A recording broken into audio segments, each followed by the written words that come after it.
तो आप सभी को नमस्ते प्रणाम। मैं आपका अपना ठाकुर प्रखर सिंह और रात के 10 बज चुके हैं और कहानी का जो सिलसिला है बदस्तूर जारी है। कल हमारे देश में बहुत अप्रिय घटना घटी। हालांकि इसके बारे में मैंने आपको कहानी सुनाई थी, लेकिन तब चीज़ें उतनी क्लियर नहीं थी। अब चीज़ें काफ़ी क्लियर हो गई। 30 लोगों के मरने की खबर आई है। शुरुआत में ये कहा गया कि आंकड़े और ज़्यादा हैं, लेकिन 30 हैं। 60 के करीब घायल हैं। तमाम व्हाट्सएप ग्रुप में और ख़ासकर जो इधर सुल्तानपुर और प्रतापगढ़, आजमगढ़, अंबेडकर नगर और उधर भी जो प्रयागराज के आसपास के लोग हैं, उनके व्हाट्सएप ग्रुप में कुछ तस्वीरें अभी भी दौड़ रही हैं, जिसमें गुमशुदगी की अलग अलग महिलाओं और बच्चों की तस्वीरें हैं। बेचारे अपने घर वालों को खोज रहे हैं, चूँकि जब भगदड़ मची तो किसका फ़ोन कहाँ गिरा, किसकी पर्स कहाँ गिरी, किसका रिटर्न टिकट कहाँ गिरा। जिनके पास तो ऑनलाइन पैसे वगैरह थे वो तो जैसे तैसे करके मैनेज करके अपने घर पहुंच गए, लेकिन जो महज किसी के भरोसे गई थी या फिर बस 1000-2000 कैश लेके गए थे, उनके लिए दिक्कत है। उनको अपने घर का नंबर भी शायद नहीं याद। वो कैसे अपने घर वालों को फ़ोन करें, कैसे बातचीत करें। ये तमाम सवाल परेशान। इधर इतना बड़ा हादसा, हर आदमी डरा हुआ है कि उसके घर का कोई ऐसा नहीं जो इंजर्ड हो गया हो, कोई ऐसा नहीं जो घायल हो गया हो। लिहाजा हर आदमी अपने तरीके से व्हाट्सएप ग्रुप में शेयर करके, फेसबुक पेज पे शेयर करके जानकारी लेने की कोशिश कर रहा है कि कहीं उसके घर का कोई किसी को दिखे तो जानकारी मिल जाए तो अच्छा रहेगा। बाकी तो सब राम भरोसे है। अब चूँकि एक आम आदमी क्या कर सकता है, और सच में कोई हादसा अगर उसके साथ हो गया, उसके घर वाले के साथ, तो चाहे आम हो, चाहे खास हो, चाहे वीआईपी हो, चाहे अमीर, चाहे गरीब, गया तो लौट के आएगा नहीं। खैर, अब बढ़ते हैं आज की कहानी की तरफ। दो देश न जाने कितने सालों से एक दूसरे से लड़ रहे हैं। कभी थोड़ा बहुत, कभी ज़्यादा, फिर बीच में एक दूसरे के साथ जंगबंदी, फिर लड़ना, फिर अटैक करना। ये चीज़ें कई सालों से चल रही। अगर मैं गलत नहीं हूँ तो जब से दोनों देश एक दूसरे से अलग हुए, जब से पार्टीशन हुआ है, तब से अलग अलग मुद्दों पे ये लोग लड़ रहे हैं। कुछ उनके रिलीजियस सेंटिमेंट है, कुछ ज़मीन का मामला है, कुछ एक दूसरे के ऊपर आरोप है कि इसने उसकी ज़मीन को कब्जा किया है, किसी के ऊपर टेररिज्म का आरोप है, किसी के ऊपर जेनोसाइड का आरोप है। यानी लड़ने में कोई कोर कसर नहीं। उसके बाद भी सीज फायर हो रहा है और दोनों ही देशों के जो सपोर्टर हमारे देश में भी भरे पूरे हैं। कोई इसको सपोर्ट करता तो कोई इसको सपोर्ट करता है। आलम यह है कि दोनों एक दूसरे को फूटी आंख नहीं देखना चाहते। लेकिन ये तमाम चीज़ें होने के बावजूद अगर ये हो जाए कि इस देश की एक लड़की उस देश के एक लड़के से प्यार कर बैठे, तो आखिर मामला क्या होगा और इस बात में कितनी सच्चाई होगी, इसके बारे में आज हम डिटेल में जानेंगे। बात इजराइल और फिलिस्तीन की है। इजराइल और फिलिस्तीन की जंग कोई नई नहीं है। न जाने कितनी बार इन दोनों की जंग और एक दूसरे के ऊपर किए गए हमलों से पूरा मिडिल ईस्ट थर्रा उठा है। इजराइल कभी किसी के आगे झुकना नहीं चाहता। इजराइल की अपनी एक पॉलिसी है, जीरो टॉलरेंस पॉलिसी। यानी अगर इजराइल के ऊपर किसी ने अटैक किया तो फिर वो बर्दाश्त नहीं करता, वो बदला लेगा ही लेगा। इजराइल की जो एजेंसी है मोसाद, उसको दुनिया की सबसे खतरनाक एजेंसियों में से एक माना जाता है। ऐसे ऐसे मिशन मोसाद ने अंजाम दिए जो सोचे आदमी तो सोचता ही रह जाए। लेकिन इसके बावजूद कुछ ऐसी चीज़ें हैं जो मोसाद भी करने में नाकाम रहा, इजराइल भी करने में नाकाम रहा। क्या कुछ चीज़ें हैं, अब आपको डिटेल में बताता हूँ। बात अक्टूबर साल 2023 की है। इजराइल और फिलिस्तीन की जुबानी जंग, और ख़ासकर फिलिस्तीन में एक संगठन है हमास।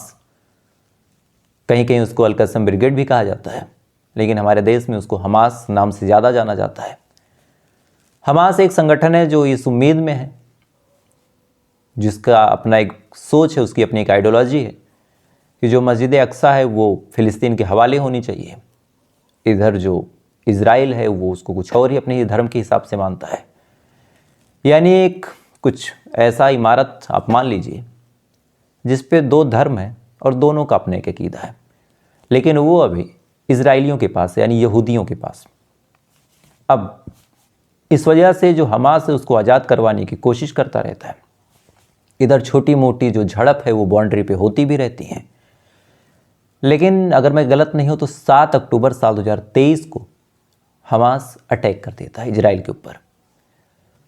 हमास हालांकि फ़िलिस्तीन में एक छोटा सा संगठन है, लेकिन हमास के पास बैकअप बहुत ज़्यादा है।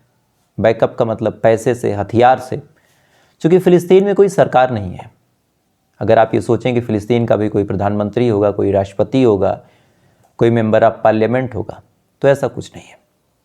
वहाँ जो कुछ चलता है हथियारों के दम पे ही चलता है। तो आप ये कह सकते हैं कि फ़िलिस्तीन और गज़ा का जो लगभग मैटर है वो हमास ही डील करता है, और हमास के ऊपर ईरान का हाथ है। ईरान अमेरिका से नफरत करता है, तो अमेरिका के जितने खास दोस्त होंगे उनसे ईरान ऑटोमेटिक नफरत करेगा। इजराइल के ऊपर अमेरिका का हाथ है, तो इस चीज़ को बैलेंस करने के लिए फिर जो ईरान है उसने हमास के ऊपर हाथ रखा और कहा कि हम तुम्हारे साथ हैं इस लड़ाई में, और चूंकि मामला भी धर्म का है तो दोनों एक हो गए। जब ये सपोर्ट मिला तो हमास ने अटैक किया। इस अटैक में कम से कम 600 लोगों की मौत हुई, 600 इजरायलियों की। और उसी के बाद से फिर इजराइल ने कसम खाई कि जब तक हमास का आखिरी बंदा जिंदा रहेगा तब तक ये लड़ाई चलती रहेगी। उसी के बाद गजा, वेस्ट बैंक और फ़िलिस्तीन के अलग अलग हिस्सों में, खासकर जैसे जैनिन हो गया, वेस्ट बैंक हो गया, रफ़ा हो गया, इन तमाम जगहों पे इजराइल लगातार एयर स्ट्राइक करके बुरी तरीके से ज़मीनों को तबाह करने का काम करता है। लगातार बिना किसी संकोच के, बिना किसी इंसानियत के, बिना किसी मानवता के। चूँकि ये जो अटैक हुआ था वो गज़ा के अंदर से हुआ था, तो सीधा सीधा टारगेट गज़ा को बनाते हुए इजराइल ने एयर स्ट्राइक शुरू कर दी। अब इसको लेके अलग अलग आरोप लगे, चूँकि इस एयर स्ट्राइक में चूँकि अब ऊपर से आसमान से बम गिरा रहा है इजराइल, तो क्या वो बम पहचानेगा थोड़ी ना कि ये हमास का है या फिर लोकल नागरिक है, कोई औरत है, कोई बच्चा है। उस बम की जद में जो आएगा वो मारा जाएगा। अच्छा, इधर अटैक तो हमास ने पहला कर दिया, शुरुआत भी कर दी, लेकिन एक जगह हमास गड़बड़ हो गया। दरअसल तमाम वेपन तो दिए ईरान ने, लेकिन जो चीज़ ईरान के पास खुद नहीं थी वो चीज़ वो देगा कैसे, और वो थी एयरफोर्स की ताकत। इजराइल के पास एयरफोर्स की जो ताकत है बड़ी मजबूत है। जो F-35 है वैसा 5th जनरेशन का फाइटर जेट है इधर इन लोगों के पास, जो मान के चलिए कि साल 1940-40 के आसपास जो कुछ मिला था अमेरिका से ईरान को वही मिला था।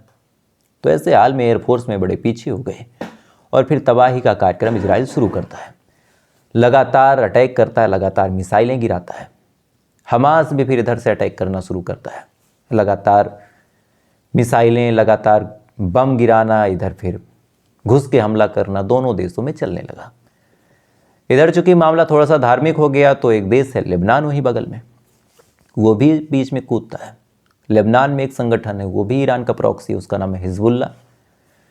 हिजबुल्ला भी जब कूदता है तो हिजबुल्ला भी अटैक करता है। इधर अब इजराइल 2 फ्रंटों पर लड़ने लगा, एक तो फिलिस्तीन, दूसरा लेबनान।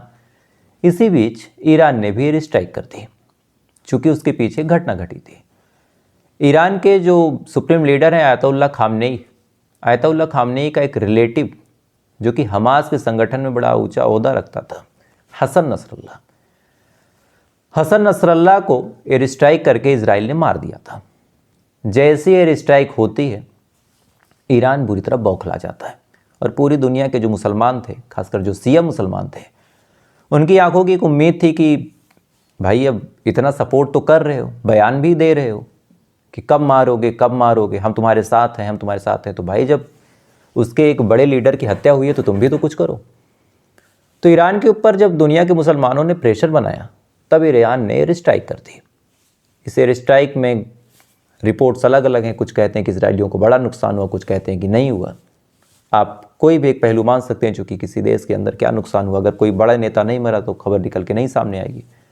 तो ऐसे हाल में जब एयर स्ट्राइक होती है उसी के बाद से ईरान और इजराइल भी आमने सामने आ गए, और इस जंग में ईरान भी खुल के शामिल हो गया। तभी से लगातार सीज फायर होगा, तभी से लगातार ये डील होने शुरू हो गई कि भाई अब इतनी लड़ाई आगे बढ़ गई। अमेरिका भी उधर कूद पड़ा, फिर रशिया कूद पड़ा, फिर चाइना कूद पड़ा, फिर भारत कूद पड़ा, और बड़े बड़े ताकतें जो थी वो कूद पड़ी, तुर्की कूद पड़ा, सऊदी अरब, कतर। अब ये हुआ कि इस मामले को जल्द से जल्द निपटाओ, नहीं तो फिर बात बहुत आगे बढ़ जाएगी। फिर यहीं से फिर सीज फायर की बात होने लगी कि जितना जल्दी हो सके सीज फायर कर दिया जाए। जब सीज फायर की बात शुरू हुई तो पहले सीज फायर हुआ हिजबुल्लाह के साथ, यानी लेबनान के साथ, कि अब लेबनान और इजराइल जो हैं एक दूसरे पे कोई अटैक नहीं करेंगे।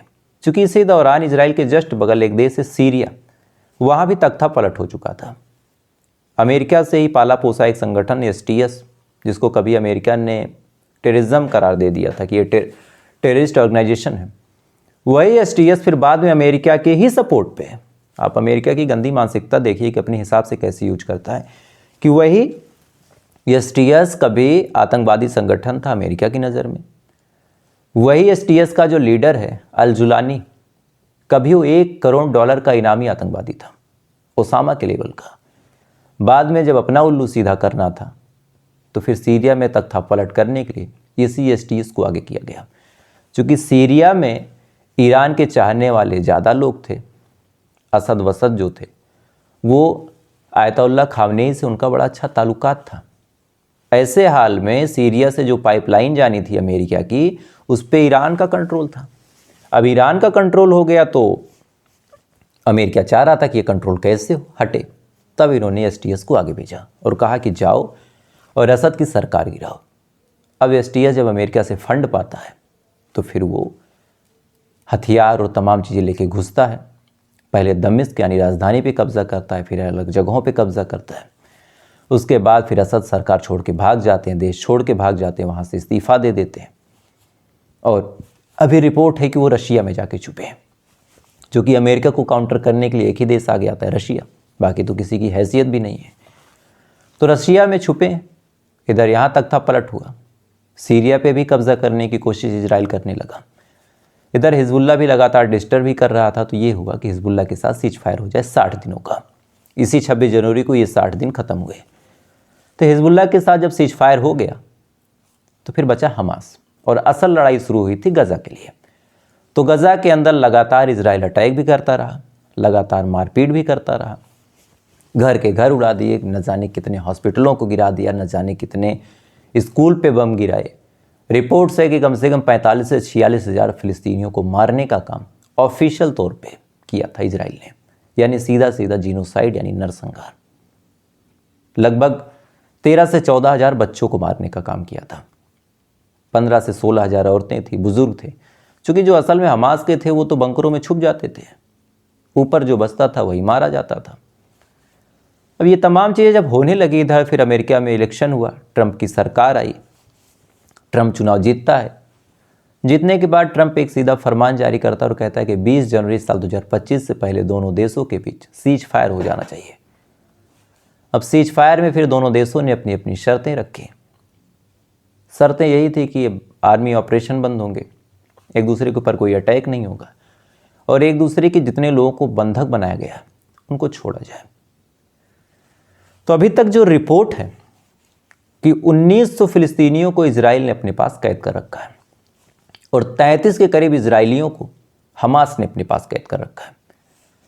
अब बीच में कतर एक तरह से मीडिएटर का काम करता है, दोनों देशों के बीच सीज फायर करवाता है। फिर अलग अलग फेज़ में जो बंधक थे उनको छोड़ा जाना था। अच्छा, फिलिस्तीनियों की संख्या ज़्यादा थी, इधर ये 33 ही थे। फिर हमास ने कहा कि हम पहली बार में 3 छोड़ेंगे, दूसरी बार में 4 छोड़ेंगे, फिर 3 छोड़ेंगे। इजराइल ने कहा ठीक है। पहली बार में 3 लड़कियों को छोड़ने का काम हमास ने किया और उसके बदले लगभग 90 लोगों को छोड़ने का काम इजराइल ने किया। दोनों रेड क्रॉस को अपने अपने बंधक देते हैं, उसके बाद एक दूसरे तक सौंप दिया जाता है। दूसरी बार फिर 4 लड़कियों को छोड़ने का काम किया गया हमास द्वारा। इधर 210 के करीब इजराइल भी छोड़ देता है। ये भी ठीक ठाक तरीके से चल रहा था, लेकिन इसी दौरान एक वीडियो वायरल हो जाता है।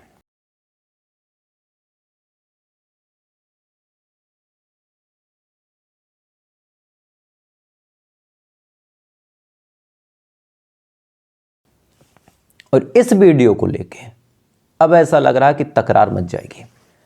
दरअसल इस वीडियो में दिखाया गया है कि जब सीज फायर हुआ, जब बंधकों को आज़ाद किया गया, एक इजराइल की लड़की जब निकलती है तो बहुत मुस्कुराते हुए उस हमास के लड़ाके को देखती है।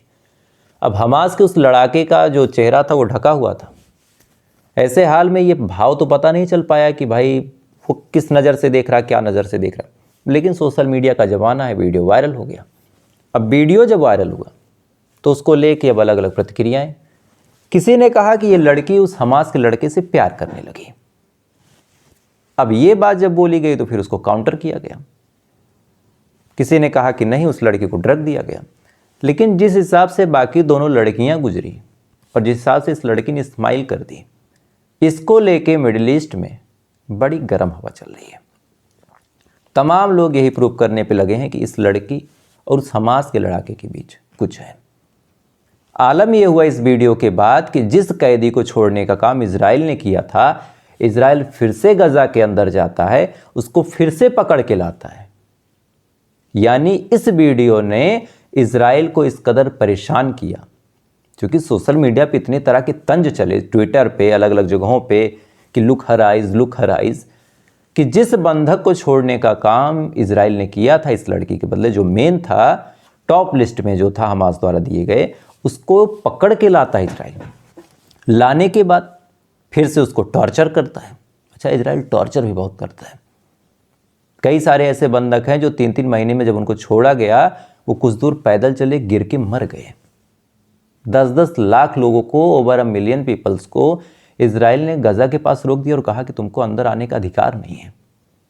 क्योंकि हमास के खिलाफ ये लड़ाई जब शुरू हुई थी, उसी दिन इजराइल ने कसम खा ली थी कि अब गजा के लोगों को चैन से नहीं रहने दूंगा। वहीं आज ट्रंप ने भी कहा था, आज भी कह रहा है ट्रंप, कि जितने फिलिस्तीनी हैं वो गजा को छोड़ दें, दूसरे देश में जाएं, क्योंकि गजा को हम तबाह और समतल कर देंगे। ये अमेरिका का राष्ट्रपति अभी भी कह रहा ऑन द कैमरा। लेकिन एक वीडियो ने इस समय पूरी सियासती गर्मी को बढ़ा दिया है कि क्या सच में ये लड़की उस हमास के लड़ाके से प्यार कर बैठी? क्या सच में एक दूसरे के बीच कुछ चल रहा है? और क्या सच में अब इन दोनों देशों के बीच ऐसा भी कोई रिश्ता होगा?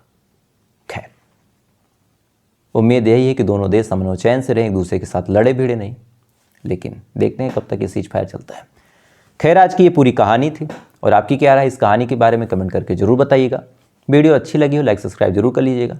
कल आपसे फिर मुलाकात होगी ऐसी किसी कहानी के साथ। तब तक आप अच्छे रहिए, खुश रहिए, अपना ख्याल रखिए, अपने देश का ख्याल रखिए। जय हिंद, वंदे मातरम।